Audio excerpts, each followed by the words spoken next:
Rasulil Kareem. Uh, Dear friends, ladies and gentlemen of the press, welcome to the Foreign Ministry. President Asif Ali Zardari is currently on a state visit to China. During the visit, President Zardari held talks with President Xi Jinping in a warm and friendly atmosphere. They had an in-depth exchange of views on China-Pakistan relations and on the international and regional issues of mutual interest. Mr. Li Qiang, the Premier of State Council of the People's Republic of China, and Mr. Chao Liqi, Chairman of the Standing Committee of the National People's Congress, met with President Zardari respectively. The Pakistan side highly commended and expressed strong support for the Global Development Initiative, Global Security Initiative, Global Security Initiative, and Global Civilization Initiative put forth by President Xi Jinping. The two sides agreed to step up international cooperation in this regard. The Pakistan side reaffirmed its commitment to the One China principle. It is of the view that Taiwan is an inalienable part of the territory of the People's Republic of China, and the Taiwan question is the core of China's core interests. Pakistan will also firmly support China on issues related to Xinjiang, Xizang, Hong Kong, and South China Sea. The Pakistan side reiterated its strongest condemnation of the terrorist attacks in Pakistan involving Chinese personnel. It reaffirmed that ensuring the safety and security of Chinese personnel, projects, and institutions in Pakistan is the foremost responsibility of the Pakistani government as China's all-weather strategic cooperative partner and the host country. The Pakistan side spoke highly of the Belt and Road Initiative put forth by President Xi Jinping. The two sides agreed to promote the implementation of the 8 major steps on high-quality Belt and Road cooperation in Pakistan and jointly build a growth corridor, a livelihood-enhancing corridor, an innovation corridor, a green corridor, and an open corridor to create upgraded version of CPEC in line with Pakistan's 5 E's framework. The two sides agreed to strengthen cooperation in industrialization, development of export-oriented industries, agriculture cooperation, alleviation of power shortages, and communication technologies, healthcare, education, climate response, disaster prevention, and alleviation. The two sides underscored the strategic defense and security cooperation between Pakistan and China, and that it plays an irreplaceable and critical role in maintaining peace and stability and strategic balance in the region. The two sides believe that a peaceful and prosperous South Asia is in the common interest of all parties and reaffirm the importance of maintaining peace and stability in South Asia and the need for resolution of all outstanding disputes and their opposition to any unilateral action. The two sides agreed to maintain close communication and coordination on issue of Afghanistan and resolved to play a constructive role in helping Afghanistan achieve stable development and integrate into international community. The two sides reiterated their commitment to combating terrorism in all its forms and manifestation with the zero tolerance attitude. The two sides welcomed the ceasefire agreement in Gaza and hope that the agreement will be implemented effectively, leading to a full and permanent ceasefire in Gaza. Dear friends, we have already issued at 12 o'clock the joint statement signed by the two on the occasion of President Zardari's visit. It must be already with you. Following the recent escalation of conflict in Democratic Republic of Congo, around 100 Pakistanis were stranded in the city of Goma. With the active engagement of Pakistan's High Commissioner, the Rwandan authorities have allowed the entry of stranded Pakistanis into Rwanda. So far, around 75 Pakistanis have moved into Rwanda. There is a likelihood of more Pakistanis crossing over to Rwanda in the coming days. The High Commission staff is in contact with every individual who has asked for assistance and help. Furthermore, the High Commission is also reaching out to Pakistanis in the border city of Bukavu.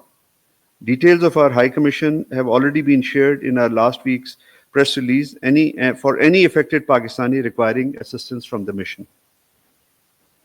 Foreign Secretary Ms. Amna Baloch represented Pakistan in the High-Level Committee on Economic Cooperation Organizations, Reform and Prospects of Cooperation in the region held on 3rd February 2025 in Tehran.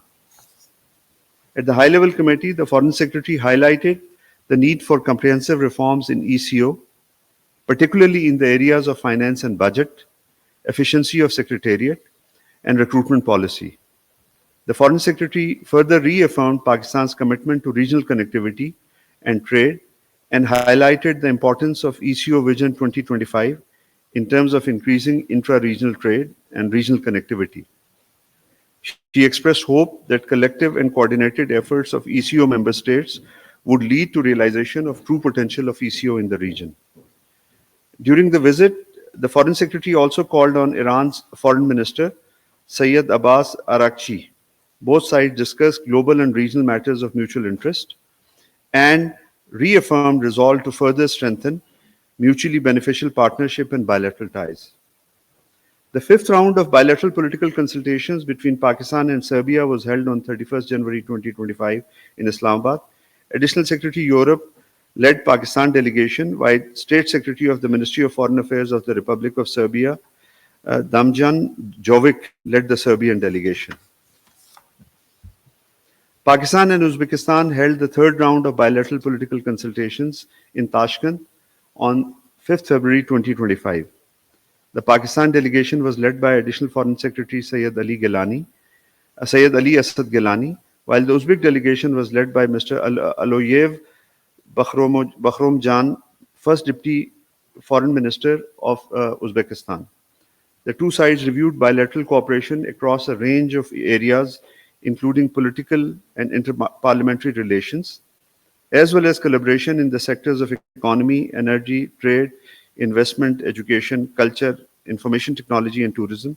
They also discussed latest regional and international developments.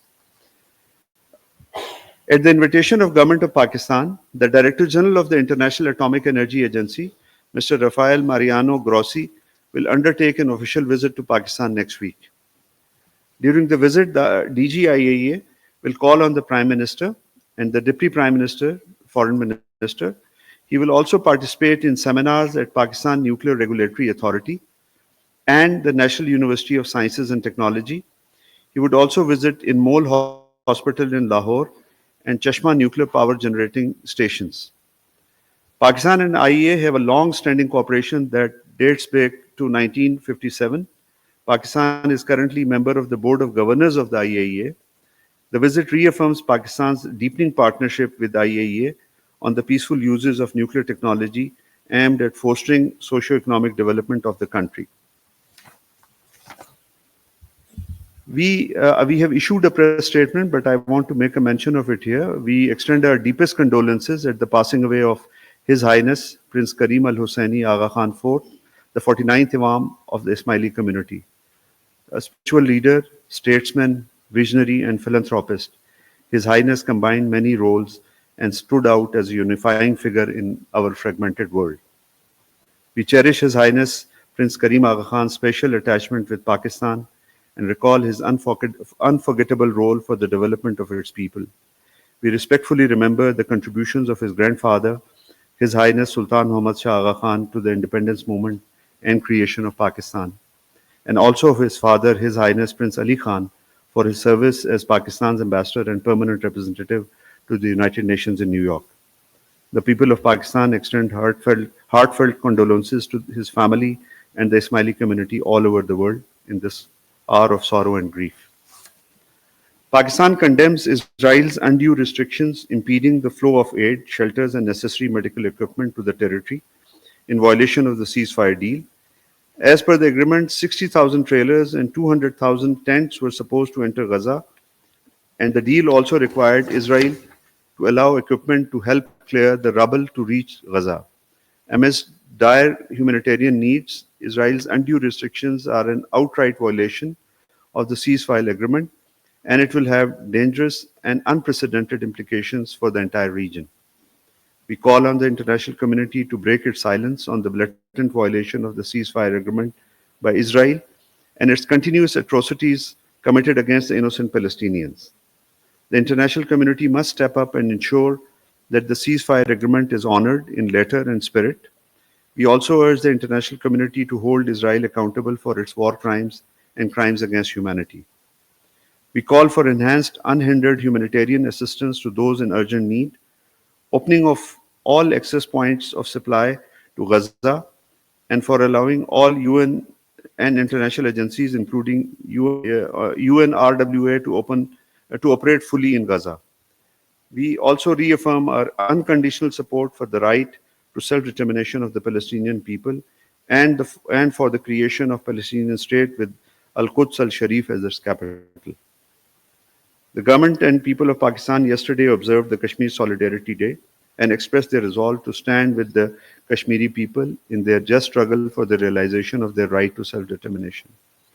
Ahead of the Kashmir Solidarity Day, a briefing was organized for Islamabad-based diplomats to apprise them of the situation in IIOJK.